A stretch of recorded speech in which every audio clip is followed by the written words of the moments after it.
Hola, ¿qué tal amigos de Lo que la gente pregunta? El proceso político en Venezuela muy activo, no solamente en lo que son las organizaciones, también en el movimiento estudiantil. Este miércoles hubo elecciones para la Federación de Centros Universitarios de la Universidad de los Andes, empañadas por algún tipo de violencia, sobre todo en el núcleo de Trujillo y en algunas facultades de la ULA. En el resto de la región, para el momento que estamos grabando este programa, pues no había un resultado oficial. El miércoles en la noche, la plancha de Gaby Arellano se atribuía la victoria. Amaneciendo este jueves, pues era la plancha de Jorge Arellano, el candidato de la MUD, quien se atribuye la victoria diciendo que tiene cifras en mano. Para conversar de este tema y de la realidad política nos acompaña la politóloga Morela Colina en Lo que la gente pregunta. Muchísimas gracias, Morela, por acompañarnos en este programa. Encantada, José Vicente. Gracias. Empecemos por allí, por ese análisis. ¿Se puede proyectar lo que está ocurriendo en la ULA a lo que es la realidad política de la Venezuela de hoy? Perfectamente, perfectamente. El hecho de que los candidatos de la unidad sean dos, de la oposición sean dos, no dice que hay una desfragmentación en la oposición venezolana. El hecho de que el candidato de gobierno aparentemente es uno y él habla de los colectivos y la comunidad estudiantil, me parece que esas son dos cosas que no se concatenan dentro de una elección universitaria. Los colectivos son una cosa que no caben dentro de un campus universitario. ¿Qué es un campus universitario para contrastarlo? Lo que es este proceso electoral desde la perspectiva política de los partidos con lo que debía ser, o no sabemos si es, una campaña electoral dentro de los intereses estudiantiles. Es que eso tiene que ser el ámbito estudiantil de la universidad, aunque la universidad no puede estar de espaldas a lo que sucede afuera. Eso es una cuestión que el mismo nombre lo dice, universal. Debemos estar dentro del contexto del campus y debemos estar dentro del contexto de país y dentro del contexto del mundo. Pero este tipo de apoyos, en vez de ayudar, desayudan. ¿Apoyos de quién? De los colectivos. Pero no hablemos solamente de los colectivos. Cuando uno va a los otros candidatos, y pensemos en Jorge, que es el que se atribuye la victoria y el que está sacando cifras más recientes en hora y fecha, Henry Falcón viajó a los Andes a levantarle la mano como su candidato. Él publicó una foto junto a Capriles también como candidato de Capriles. Juan Requesens de la Federación de Centros Universitarios de la UCB se instaló en la Universidad de los Andes para hacer campaña. O sea, la MUD o representantes de la MUD dijeron, este es nuestro candidato, e invadieron el campus universitario, la parcela de la ULA para decir, queremos ganar. Del otro lado, Gaby Arellano es representante del Partido Voluntad Popular. O sea, no es una candidata descontaminada de la política, del proselitismo político. Diosdado Cabello dio unas declaraciones donde hablaba sobre las elecciones universitarias y decía que la oferta de los de la oposición eran una cosa vaga por cuanto ya el gobierno estaba trabajando en que iban a mejorar el comedor, que iban a repotenciar los autobuses, etcétera, etcétera, lo cual es una intervención que no debe haber sido. Eso tienen pues los dirigentes universitarios, que no es que ser separados, pero es que el campus universitario y el ámbito universitario tiene que ser una cosa sagrada. Eso es un templo, donde no puede venir todo el mundo a meter la mano como un sancocho. Porque si bien es cierto que cada uno de esos muchachos son potenciales dirigentes, son dirigentes y son potenciales líderes a futuro, en el momento en que ellos están como dirigentes dentro del campus universitario, debe haber como un cierto respeto a eso, y que luego su proyección trascienda o que sean captados por las diferentes ideologías es una cosa muy diferente. Ellos tienen que tener como primera opción que la universidad y los problemas universitarios deben solventarlo la comunidad universitaria en concurso posterior con las otras fuerzas, pero no que tienen que ir los líderes políticos a levantarle la mano a los dirigentes universitarios. Cuando esto está ocurriendo, podríamos proyectarlo en relación al país, fuera de lo que es la esfera universitaria, al divorcio que existe entre la clase política y el interés de los ciudadanos. Exacto. Estos candidatos estudiantiles podríamos asumir que están divorciados de lo que son los intereses de los estudiantes. No están divorciados, pero están confundidos porque los políticos los han confundido. Porque no son los estudiantes que necesitan de los políticos, son los políticos que están desacreditados, que hay, porque si no, ¿por qué hay un crecimiento en el porcentaje de los niní? Porque la gente se ha desilusionado de los políticos de ambos bandos, porque en ninguno de ambos bandos hay un liderazgo coherente que esté de verdad imbricado en las necesidades de una cosa que se llama el ciudadano. Aquí seguimos auspiciando el caudillaje, que la gente dice el caudillismo, ya esto ha pasado del caudillismo a ser un caudillaje, los personalismos políticos, entonces todo el mundo quiere ser protagonista de una novelita, y los actores políticos padecen del síndrome de la nevera, donde hay una cámara, abren una nevera, ellos creen que es una cámara y declaran. Entonces, yo veo desde el punto de vista de lo que un politólogo tiene que estudiar, en mi campo es la sociología militar, específicamente tengo, es decir, dentro de mi campo, la sociología política la he estudiado. Desde el punto de vista sociológico, son estos líderes desacreditados que tarde o temprano tendrán que entregarle el testigo a esta generación del 14. Porque la generación del 14, al igual que la generación del 28, está marcando una pauta hacia una nueva Venezuela. Vamos a hablar de la generación del 14 en función de lo que podría ser el resultado de la ULA y de las implicaciones más allá del campus universitario a la vida política del país. Compremos la tesis que ganó Jorge Arellano. Okay.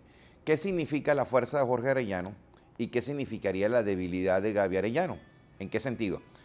Para estas elecciones, Jorge Arellano era una persona que tenía 3.800 seguidores en Twitter contra 250.000 de Gaby Arellano. Gaby Arellano ha trascendido a la universidad para convertirse en una líder estudiantil a los ojos del país. Una líder joven que ya trascendió del campo universitario. Pero si no fue ganadora en la ULA, es una líder de verdad. O sea, no fue capaz de mover al movimiento estudiantil lo suficiente como para que esa diferencia que se veía en seguidores de Twitter, por utilizar un ejemplo, se impusiera a la hora de elecciones. Podría en la historia ubicarse en esa controversial supuesta pelea entre Bolívar y Páez. Bolívar se fue a Perú y pasó 4 años libertando Perú. Cuando regresa a Venezuela se encuentra con la Cosiata. Y dicen que Páez fue el que dividió Venezuela y la separó de la Gran Colombia, cuando ya el Congreso de Valencia lo había ido. Pero lo que era indiscutible es que en Venezuela el liderazgo de Páez estaba en ese momento por sobre el de Bolívar porque había estado ausente. ¿Qué le ha pasado a Gaby? ¿Qué le puede haber pasado a Gaby Arellano? Que estuvo más en Caracas, más en el liderazgo nacional del Movimiento Nacional de Estudiantes, que dentro del campus universitario. Entonces sería como decirte una derrota media. Voy más allá. Si se ratifican las cifras que ha manejado Jorge, el primo, en el sentido de que él habría obtenido el 47% de los votos contra cerca del 41% de Gaby Arellano, pero no nos quedamos en los árboles, sino quedamos al bosque. Y entendemos que el voto de Jorge Arellano representa todos los partidos de oposición.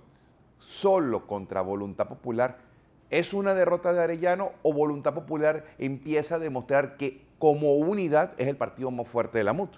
Puede ser. Eso es una lectura que puede ser bastante aceptada, porque la cantidad de votos que ella saca es bastante cercana a la que sacan todos los partidos de la MUT, que debería haber ganado por paliza, ¿verdad? O sea, una paliza indiscutible. Le da a Voluntad Popular, que en este momento está necesitado de liderazgo, porque un partido no se sostiene solamente con una cabeza que está pues cumpliendo una función ahorita, que está preso, lo cual Leopoldo López está preso y eso le va acumulando un capital político a la larga. Pero Voluntad Popular demuestra, uno, el surgimiento de una persona que nadie pensó que pudiese entrar a la arena política, como es la esposa de Leopoldo, que la llevaron las circunstancias que a veces los líderes, algunos se forman, pero algunos surgen de las circunstancias, y ahí es donde llaman, que dicen, surgió un outsider, ¿verdad? En el caso de Lilian Tintori no podemos decir que ella escogió el ser líder, sino que escogió el momento político, la escogió a ella, que tiene que defender a su esposo, porque los que deberían haber defendido a Leopoldo López como líder de Voluntad Popular, ¿dónde andan los líderes de Voluntad Popular con quien él andaba? Analicemos desde otra perspectiva. Pongamos que la ganadora es Gaby Arellano. Es una derrota para la MUT, que una sola líder, bueno, una sola organización política con problemas internos en la MUT, porque bien lo decía Morela Colina, es un reflejo de la división dentro de la oposición, haya tenido más fuerza, más músculo que toda la MUT. Eso es factible, porque ¿cuál es el problema de la MUT? Primero, yo personalmente admiro el nuevo representante oficial de la MUT, pero entiendo que las razones por las cuales la gente dice que lo eligieron, para mí no son valereras. Estamos hablando de Chuto Torrealba. De Chuto Torrealba. Chuto Torrealba puede ser un buen vocero que le llegue al pueblo, pero de ahí a ser un buen operador político es otra cosa. Ser un buen operador político es otra cosa, es una cosa hilar más fino que hablarle al pueblo en su lenguaje, porque tú tienes que ir hilando y haciendo un tejido. Pero hoy en día, ¿qué pasa? ¿El mundo hacia qué va? Las filosofías políticas, que supuestamente cada una tenía una receta o una panacea para resolver los problemas de los estados o de las naciones, se tiene que sustituir por una metodología para resolver los problemas puntuales. Es decir, que hay que hacer para ser un dirigente y para dirigir un país. Los jefes de las ideologías no tienen que ser necesariamente los jefes de un gobierno o de una nación. Porque el arte de la política, que antes era el obtener el poder por la vía que fuera y la lucha por el poder, y hay muchos autores que todavía lo sostienen, hoy en día se dice que es el arte de organizar metódicamente las instituciones para solventar los grandes problemas que aquejan a las naciones. Y ya trasciende el ámbito de los problemas de las naciones, que se están formando bloques y muchas veces con ideologías diferentes. Fíjate, este último bloque que se formó a nivel mundial de los países que van a luchar contra ese enemigo que es el Estado Islámico, que ellos consideran, el mundo occidental considera que el Estado Islámico es un enemigo, y hay un bloque que trascienden las ideologías porque está Obama sentado con Putin. Volvamos acá y a nuestra realidad. Exacto. ¿Qué mensaje da el resultado? Porque pareciera que si ganó alguien en la ULA fue un Arellano, o Jorge, o Gaby. Exacto. La derrota del PSUV, que no supo aprovechar o no pudo aprovechar una división de la MUT. La derrota del PSUV nos da que el PSUV como movimiento político está debilitado, porque el PSUV estaba montado no sobre una estructura de movimiento político, o está montado, estuvo montado sobre el liderazgo de un hombre Que ya no está. que no solamente que ya no está, que tratan de mantener vivo, y que es bastante difícil no mantener viva su imagen, porque él trascendió. Y los aportes, inclusive para los más acérrimos, para los que somos más acérrimos, fuimos más acérrimos que no comulgábamos con sus ideas, tenemos que aceptar que él hizo cosas positivas como negativas, pero que su conexión no era política, era y sigue siendo afectiva con el colectivo. Hoy en día, salgamos de la universidad y vámonos a la calle. ¿Cómo está Venezuela desde el punto de vista político? Huérfana, huérfana de liderazgo, porque en ninguno de los dos lados hay un discurso coherente, porque el pueblo a golpe y porrazo se está transformando en ciudadano. Ese pueblo que hoy lo están contentando, precisamente en el día de hoy, unos problemas tan graves como la salud, como la falta de medicinas, la comida, no sé qué, y le dan un regalo, las Barbies a 15 bolívares.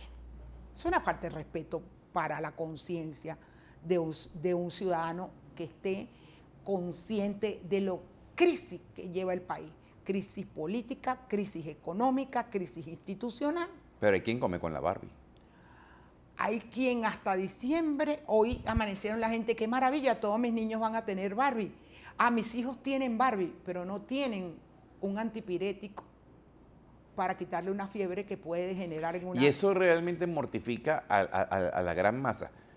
De repente, a un número importante de ciudadanos los mortifica, pero no los moviliza. Exactamente, eso es el grave problema. ¿Dónde está el discurso que verdaderamente identifique cuáles son las necesidades y los deseos de ese pueblo que ha sido manejado como masa por los caudillos y que no está consciente, uno, de que tiene que vivir en un país donde se deben cultivar las virtudes ciudadanas de las que hablaban los griegos? La gente no tiene la menor idea de lo que es la moral pública. La moral no es necesariamente, como la gente lo piensa, asociada al sexo, que si el presidente tiene una barragana o no. La moral pública es la probidad en los manejos de los recursos del Estado. Es que el ciudadano sepa qué le pertenece, cuáles son sus deberes y cuáles son sus derechos. Apenas me quedan 2 minutos y medio. Redondeando. Si el país está ocupado o distraído en tener una Barbie, ¿okay?, ¿se puede salir adelante de la crisis que vivimos? No. Tenemos que ir todavía más profundo.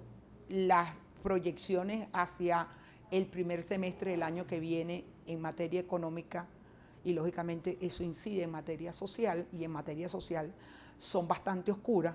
Y entonces con estos pañitos de que hoy es la Barbie, mañana anteayer eran los aparatos electrodomésticos que hicieron el show, que terminó en un despelote, y ahora tienes que meterte en internet para comprar una cocina, un televisor, un combo, ¿verdad?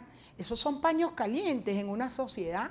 Pero una sociedad domesticada, una sociedad que ya fue domada, una sociedad que no se revela. Aparentemente domada y aparentemente domesticada, pero donde le han infiltrado por más de 14 años la violencia. Ok, está bien, pero esa violencia, por lo menos para defender los derechos, parece que no permeó, porque si tú te calas la cola de las horas que sean, te calas el racionamiento, te calas pasar por Captahuella, y ese pueblo rebelde de hace 16 años desapareció. Aquel pueblo de hombres levantiscos y rechecheros del discurso de Cipriano Castro parece que hubiera muerto, pero no ha muerto. Lo que pasa es que las reacciones en la vida de los pueblos son más lentas que las reacciones en la vida de nosotros, y nosotros quisiéramos que el problema se solucionara Pero mañana. uno pudiera entender que esa reacción no existiera o fuera lenta con una figura carismática como Hugo Chávez, pero no con una figura como Nicolás Maduro, que no es respetado ni por los propios seguidores.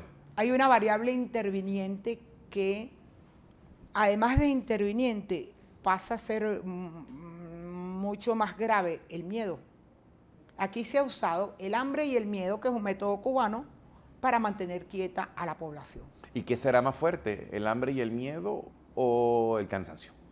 Depende, porque si tú el miedo y la rabia que ha venido acumulándose los manejas en positivo, ¿qué te da el miedo? O te paraliza, como estamos ahorita, o te organiza. Y la rabia, ¿qué te da? Te puede ser en positivo te puede ser el combustible que necesita el miedo cuando te organizas para que esa organización sea pujante o se convierte en furia y acaba con todo. Se me acabó el tiempo. ¿Y qué cree Morela Colina que va a pasar? Es difícil predecir porque el país está muy convulsionado y las variables son muy graves. O sea, converge lo económico, converge con lo político, converge con lo social y creo que estamos todos pensando que nunca va a haber una respuesta. Yo pienso que la respuesta puede ser una marejada. En cualquier momento. En cualquier momento, sin liderazgo. Muchísimas gracias, Morela Colina, politólogo, por habernos acompañado y a ustedes, amigos, en Lo que la gente pregunta. Gracias a ti, José Vicente.